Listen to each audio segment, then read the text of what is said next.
Welcome back. This is Reporter's Diary and you're watching CnbcTv18. An environment where there's a failure of buyers and sellers to find each other or consummate transactions. That's the revolutionary definition of emerging markets in the new book, Winning in Emerging Markets, co-authored by Tarun Khanna and Krishna Palepu. CnbcTv18's Senthil Chengavalarayan caught up with Tarun Khanna and began by asking him about the rationale behind the new definition. Here's a quick look at that special interview. Ultimately, we're defining an emerging market simply, and I hope powerfully, as a situation where buyers and sellers have trouble coming together. And those situations, as you saw with the recent subprime meltdown and the mortgage fiasco in the United States, could happen in developed economies also. Okay. Now, by and large, they tend to happen more in the developing economies, the poorer countries, which happen to be the faster growing countries today. But there's nothing conceptually axiomatic about that. It doesn't have to happen only in poor countries. Okay.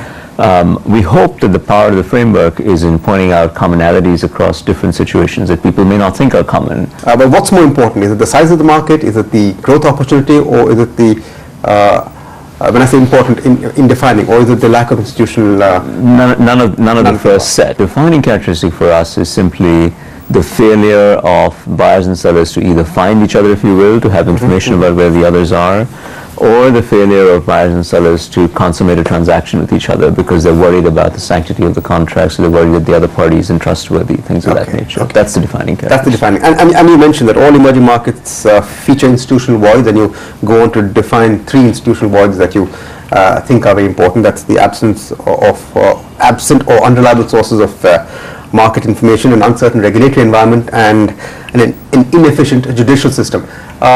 Is there any of these which is more important than the other? Again, it depends according to different countries. So, for instance, the information about financial transactions, information about the creditworthiness about borrowers and about potential issues of equity breaks down in Korea, even though we think of Korea as being a relatively developed country, member of the OECD now. Whereas the same information is very prevalent in a place like Chile or in urban India. So that particular institutional void is more severe in Korea than in other parts. Okay. If you take something different, it would be more severe in other places. Okay. Let's come to India. Which is the biggest void in India? Which do you think is the biggest void in India?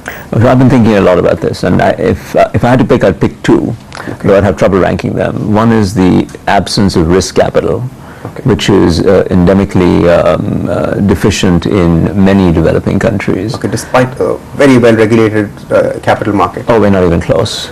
It's so the capital market is well regulated in spaces, but in risk capital, angel finance is starting to become prevalent, but still has a long way to go. And what's causing that absence?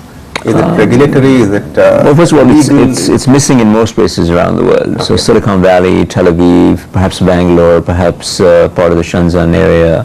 These are exceptions, and there are a couple other exceptions. And are you distinguishing between angel investing and private equity, or both? Yeah, private equity I think is much more prevalent than angel investing or risk capital. Risk capital is genuinely some guy comes up to me and says, I have a great idea, give me some money, let me bank on it. So nobody is willing to put that capital at risk because there's no mechanism in place to adjudicate whether this is a good person to allocate money to, whether he or she has been through the ringer to have his idea validated, etc. That's all we have in Reporter's Diary. Squawk Box is up next. Stay tuned for that.